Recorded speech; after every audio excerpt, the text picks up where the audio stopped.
இளங்கோவின் தேனையும் கம்பளியின் கணிசாரிகளும் கலந்து திட்டிக்குள் தமிழ் சுதந்திரத்தை காக்கும் சொல்லுகிறேன் நான் முதல் வணக்கம்.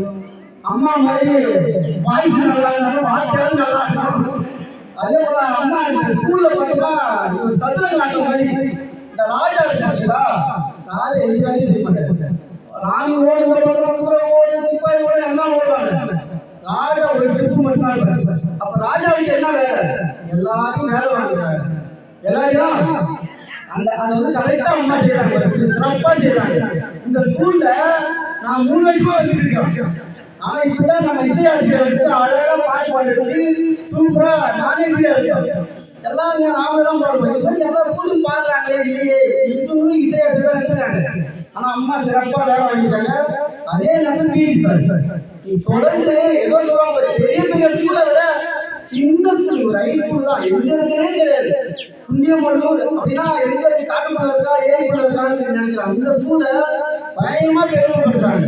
என் ஆண்கள் ஸ்கூலுக்கு ஒரு பையன் சொல்றாங்க, இந்த ஸ்கூல் பிரைஸ் வந்து இந்த ஸ்கூல்ல வாங்க முதல்ல கபடி ஒரு தடவை வச்சுட்டு நான் ஜெயிச்சிட்டேன் பார்த்தேன். அப்படி நம்ம ஸ்கூலுக்கு திங்க் பண்ணி ஒரு பெரிய ஸ்கூல் போட்டி போடுற அளவுக்கு நீங்க போட்டி போட்டு சார் வந்து ஜெயிச்சிட்டு தோற்பது வெக்கம் அல்ல, அப்படியே வீழ்வழி வெக்கம் அல்ல, தீர்ந்த மாதிரி சார் கிட்ட அப்படி தோற்று வர மாட்டீங்களா? கிட்ட நெருங்கிட்டு தான் ஒரு பாயிண்ட் தான் தோற்று வராங்க. அந்த கேம்ஸ் சார் போன் சார் அப்படின்னு ஏமா அப்படின்னா என்ன ஆச்சுன்னு தெரியல சார், வாய்ஸ்லாம் போனாங்க பண்ணி சார் போன் அடிக்கிறாங்க. சார் இல்லை சார் விட்டுட்டாங்க அப்படின்னு பசங்க போன் வருது கேம்ஸ்லாம். நாங்கள் போய் கேட்டுட்டு வரோம் சார், பக்கத்தில் சார் அவ்வளோ வெறித்தனம். நான் நினைச்சேன் அவனை மாதிரி தான் இது வர போகுது நினைச்சா அப்படி சார் சார் போன் அடிக்கிறேன் சார், பசங்க பிரைஸ் போன் அடிக்கிறான் போய் சார் போன் அடிச்சா எல்லாத்துக்கும் பிரைஸ், ஃபர்ஸ்ட் செகண்ட் தேர்டு. அப்போ எவ்வளோ எல்லாம் கிளாப் பண்ணுங்க. இப்போ அதே மாதிரி சுதந்திரத்தின் மூலமாக நம்ம எல்லாருக்கும் பேச்சுரிமை சொட்டுரிமை இந்த அளவு சுதந்திரம் வந்ததுனாலதான் இப்போ சார் பேசுறது எல்லாமே பேசுறோம், ஜாலியாக இருக்கிறோம், பைக் ஓட்டுறோம், எல்லாம் பண்றோம். இது காரணம் தான் சுதந்திரம். அந்த காலத்தில் பேசவே முடியாது, வாய்ப்பூட்டி சட்டம்னு ஒன்று இருந்தது. நீ அனாவசியமா அரசாங்கத்தை எடுத்து பேசுற வாய்ப்பூட்டி சட்டம் வேணா வாயை கூட்டு போறது இல்லை, பேசவே கூடாது ஒரு சட்டம் வாய்ப்பூட்டி சட்டம். ஜாலியும் வேலை படிப்போட போராடினா சுட்டு தமிழ்நாடு 1919 சுட்டு தமிழ்நாடு. இப்ப அதை செய்யறாங்களா? இங்கே நம்ம சுதந்திரம் எல்லாமே இருக்கு. சொல்றது புரியுதா? தயவுசெய்து கவனிக்கப்பா, இது பொழுதுபோக்கும் இடம் அல்ல, மனதை பழுதுபார்க்கும் இடம். எல்லாருக்கும் அந்த உணர்வு வரும், சுதந்திரத்தினால உணர்வு வரும். புரியுதா? எல்லாருக்கும் இந்த உணர்வை ஊட்டாங்க, எல்லாம் உணவு தான் ஊட்டும். என்னப்பா நல்லா சாப்பிடுவோம் சொல்லி உணவு ஊட்டும், உணர்வை ஊட்டுவது கிடையாது. சொல்ல புரியுதா? உணர்வை ஊட்டணும். அதே போல சுதந்திரம் நீங்க சந்தோஷமா இருக்கா, இதுக்கு போராடுற எத்தனையோ பேரு எடுத்துட்டாங்க. சுதந்திரத்தை பார்க்கலாம்.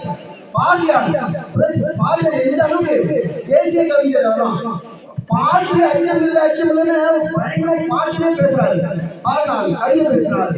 ஆனா சுதந்திரத்தை பாருங்க இறந்துட்டாரு. அதே போல வீரபாண்டி கட்டபொம்மன், அடுத்தது பகத்சிங், வந்து ராமதாஸ், சுபாஷ் சந்திர போஸ், இவங்க சுதந்திரத்தை பாருங்க. குருவி நிறைய பேர், ஜான்சன் நிறைய பேர் இதுக்கு போராடுறது யாரும் சுதந்திரத்தை பாருங்க. யாரோ சுதந்திரம் வாங்கி நம்ம ஜாலியாக சந்தோஷமா இருக்கும். இது ஒரு பையன் கேட்டான், சுதந்திரம் ஷார்ட்டா ஒரு லைன்ல சொல்லுங்க, சுதந்திரம் ஒண்ணு அடுத்தவன் சந்தோஷத்தை கெடுக்காம நாம சந்தோஷமா தான் சொல்லுவோம். நீ என்ன வேணாலும் பண்ணி யாரும் இப்ப அதான் ஒரு பைக் பண்ணி ஓட்டு வரலாம்னு சொல்லுங்க. ஆனா அடுத்து எதற்கு இடிக்கிற மாதிரி போய் அவங்க சேர்த்தியும் போய் அடுத்தவன் சந்தோஷத்தை கெடுக்காம என்ன வேணாலும் சந்தோஷமா இருக்கும். அதான் சொல்ல முடியா? இந்த ஓட்டு அப்படின்னு சொல்ல பாருங்க. அப்புறம் பார்த்தா வாய்ஸ் ஆஃப் டாக்ஸி அப்படின்னு பெரிய பெரிய ஜமீன்தார்கள் படித்தவர்கள் தான் ஓட்டே போட்டு அதை சுதந்திரத்துக்கு அப்புறம் தான் என்ன கொண்டு வராங்க, வாய்ஸ் ஆஃப் டாக்ஸி சொல்லுவாங்க, அனைவருக்கும் வாக்குரிமை அப்படின்னு கொண்டு வராங்க. இந்த சுதந்திரத்தை நீங்க பெருமை பண்ணணும். இந்த சுதந்திரம் மட்டுமல்ல, விடுதலை வீரர்களின் தியாக நாள், விடுதலை வீரர்களின் தியாக நாள். ஆனா இப்ப தூக்கிய வீட்டுக்கெல்லாம் பேசவே முடியல, அதான் ஏத்தி பேசுறோம். நம்ம என்ன சொன்னாலும் ஏத்தி பேசுறோம். தூக்கிய வீட்டுக்கெல்லாம் சும்மா ஒரு காரியம் சொல்லுவோம். அப்படி இருக்கும்போது காலையில சாப்பிட்டா பூந்தி சுதந்திரம் வாங்கி கட்டிட்டு காந்தி அப்படிங்களா சார், ஓவரா பேசுனா எடுத்துட்டு வாங்கி உடனே சுற்றத்தால் கொடுத்தது இட்லி, சுதந்திரம் கொடுத்தது இங்கிலாந்து பிரதமர் அட்லி. 1947 அட்லி தான் பிரதமராக அப்படி சொன்னா யாரும் சொல்றாங்க நான் 1000 ரூபாய் அள்ளி அப்படின்னு. அது மாதிரி எல்லாரும் எடுத்து எடுத்து கமெண்ட் பண்ணதான் ஆரம்பிக்கிறாங்க. புரியுதா? நீங்க ஏதாவது சுதந்திர தினத்தை விடுதலை பாட்டு செக்கி எடுத்துருக்காங்கம்மா. ஒரு மாடு இருக்க வேண்டியது ஒரு மனுஷன் இருக்க வச்சிருக்காங்க. எவ்வளோ கஷ்டம் வந்துருக்கு சொல்லுங்களா? அதாவது சுதந்திர தினத்தை நம்ம ரொம்ப பெருமகிழ்ச்சி ஆகிறோம். அதே 79 சுதந்திர தினத்துக்கு வருகை தந்த அனைவருக்கும் மனமார்ந்த வாழ்த்துக்களை தெரிவித்துக் கொள்கிறேன். அதனால சுதந்திர தினத்தை அந்த விடுதலை வீரர்களோட அந்த இதை கேளுங்க. புரியுதா? நம்ம சோசியல் மிஸ் கேளுங்க கேளுங்க கேட்டுக்கிட்டே இருங்க. ஏன்னா நம்ம சோசியல் மிஸ். புரியுதா? அதனால நீங்க கேட்டுக்கிட்டே இருங்க.